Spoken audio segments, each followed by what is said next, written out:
Halo adik-adik, Assalamualaikum. Apa kabar hari ini? Ibu doakan kalian selalu sehat dan tetap semangat. Kita jumpa lagi ya bersama saya Ibu Ani di Ayo Belajar Channel. Sebelum kita membahas materi, jangan lupa yang belum subscribe, tekan dulu tombol subscribe-nya dan aktifkan loncengnya.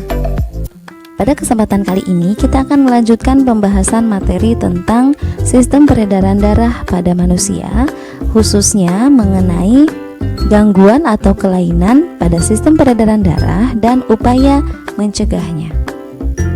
Oke, sebelum kita belajar, sebelum kita membahas materinya, mari kita awali kegiatan kita dengan berdoa. Semoga Allah senantiasa memberikan kemudahan kepada kita untuk menyerap ilmu-ilmu yang akan kita pelajari. Selanjutnya, ada beberapa tujuan yang saya harapkan bisa tercapai setelah kita mempelajari materi ini. Di antaranya, yang pertama, diharapkan kalian mampu mengetahui penyebab gangguan pada organ peredaran darah manusia. Kemudian tujuan yang kedua, diharapkan adik-adik mampu mengetahui macam-macam penyakit pada organ peredaran darah manusia. Dan diharapkan nanti adik-adik mampu memahami cara pencegahan terhadap gangguan pada organ peredaran darah manusia. Itu tadi ya, ada 3 tujuan yang diharapkan bisa kita capai. Nah, untuk mencapainya, mari kita memasuki ke pembahasan materinya. Simak baik-baik videonya ya, selamat belajar. Adapun penyebab gangguan pada organ peredaran darah manusia, diantaranya yang pertama, karena adanya penyumbatan pembuluh darah dalam jantung, misalnya lemak. Kemudian yang kedua, adanya penyempitan pembuluh darah. Yang ketiga, terlalu lama berdiri. 4, kekurangan zat hemoglobin dan zat besi. 5, terbentuknya kerak pada dinding pembuluh nadi. Yang keenam, kelainan kromosom, paparan polusi, paparan radiasi, dan obesitas. 7, merokok dan terlalu banyak mengkonsumsi makanan asin yang banyak mengandung natrium. 8, karena faktor usia. Dan 9, karena kelainan genetik pada darah. Nah, itu ya penyebab gangguan pada organ peredaran darah manusia. Selanjutnya, gangguan atau kelainan pada sistem peredaran darah manusia. Yang pertama ada anemia atau kurang darah. Anemia itu disebabkan karena rendahnya kadar hemoglobin atau Hb dalam darah karena kurang mengkonsumsi makanan yang banyak mengandung zat besi. Ciri-cirinya, penderita anemia itu sering merasa pusing dan mukanya terlihat pucat. Selanjutnya, yang kedua ada jantung koroner. Jantung koroner terjadi jika arteri koronaria tersumbat oleh lemak atau kolesterol sehingga tidak dapat menyuplai darah yang cukup ke otot-otot jantung. Nah, ini kondisi jantung yang menderita jantung koroner ya. Selanjutnya, tekanan darah rendah atau hipotensi. Hipotensi disebabkan karena terjadinya penurunan tekanan darah. Darah rendah ini terjadi jika tekanan darahnya berada di bawah 90/60 mm/Hg. Nah, sementara itu tekanan darah normal manusia itu berkisar antara 90/60 mm/Hg dan 120/80 mm/Hg. Itu tekanan darah normalnya ya. Sehingga kalau seseorang mengalami tekanan darah di bawah 90/60 berarti dia mengalami hipotensi atau tekanan darah rendah. Kemudian yang keempat, tekanan darah tinggi atau hipertensi. Sebaliknya ini disebabkan karena naiknya tekanan darah sebagai akibat adanya penyempitan pembuluh darah. Darah tinggi atau hipertensi itu terjadi ketika seseorang memiliki tekanan darah di atas 130/80 mm/Hg. Selanjutnya ada stroke. Stroke terjadi karena pembuluh darah pada otak tersumbat oleh lemak atau kolesterol, sehingga jaringan-jaringan pada otak mengalami kematian karena kurang mendapatkan asupan oksigen di otaknya. Nah, selanjutnya sklerosis, yaitu pengerasan pembuluh nadi atau arteri yang disebabkan oleh terbentuknya kerak yang keras di bagian dalam dinding pembuluh nadi.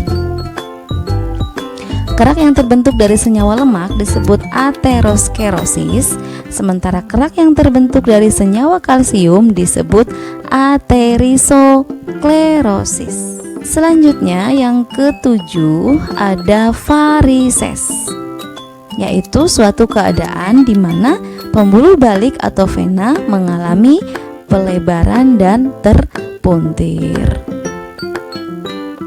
Nah, ini gambarnya. Biasanya yang orang-orang yang menderita varises itu di bagian betis ya, karena cenderung varises itu terjadi di kaki. Di bagian betisnya itu terlihat ada pembuluh-pembuluh darah yang muncul gitu, nampak dari luar ya. Nah, selanjutnya yang ke-8 ada leukemia atau sering dikenal dengan kanker darah, di mana kanker darah ini terjadi akibat tubuh terlalu banyak memproduksi sel darah putih atau abnormal leukositnya.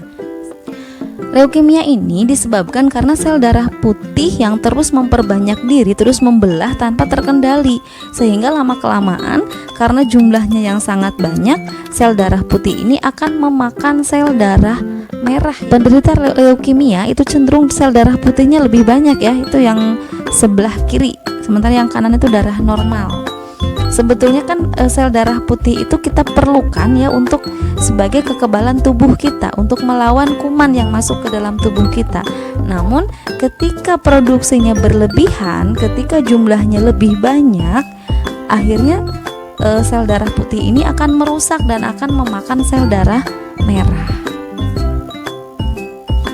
Selanjutnya hemofilia atau hemofili, yaitu gangguan sistem peredaran darah yang timbul karena adanya kelainan yang menyebabkan darah sulit membeku jika terjadi luka. Jadi saat seseorang luka, kalau orang itu normal, darah akan cepat membeku dan mengering ya. Tapi kalau orang penderita hemofili, ketika terluka itu darahnya tidak akan membeku, jadi terus saja mengalir. Ini gambarnya, yang normal itu ketika luka darahnya lama-lama berhenti, tapi yang hemofili itu darahnya tetap mengalir. Gangguan atau kelainan pada sistem peredaran darah yang ke-10 yaitu talasemia. Talasemia itu merupakan kelainan bawaan atau kelainan yang diturunkan dari orang tua. Orang yang menderita talasemia memiliki bentuk sel darah merah yang tidak beraturan, sehingga kemampuan daya ikat sel darah merah ini terhadap oksigen dan karbon dioksida menjadi berkurang. Nah, yang normal sebelah kiri ya bentuknya beraturan, yang talasemia sebelah kanan bentuknya tidak beraturan.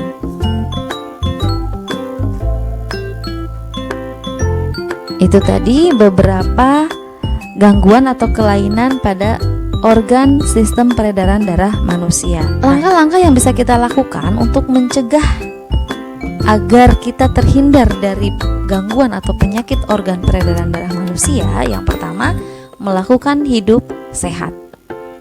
Yang kedua, mengkonsumsi makanan yang bergizi dan mengandung zat besi. Yang ketiga, olahraga secara teratur. Yang keempat, tidur dan istirahat yang cukup. Jangan terlalu sering begadang ya, karena itu efeknya juga tidak bagus untuk kesehatan. Yang kelima, menghindari minuman beralkohol. Yang keenam, menghentikan kebiasaan merokok. Kalau yang sudah terbiasa merokok, segera berhenti. Kemudian yang ketujuh, menghindari stres berlebih. Dan yang kedelapan, menghindari berat badan berlebih atau obesitas. Nah, itu tadi pembahasan materi tentang gangguan atau kelainan pada organ sistem peredaran darah manusia, serta upaya-upaya untuk mencegah agar kita terhindar dari gangguan atau penyakit organ peredaran darah. Ibu ucapkan terima kasih kepada adik-adik yang selalu setia dengan Ayo Belajar Channel. Terus nantikan video-video terbaru kita. Dan assalamualaikum warahmatullahi wabarakatuh. Sampai jumpa di video selanjutnya. Bye-bye.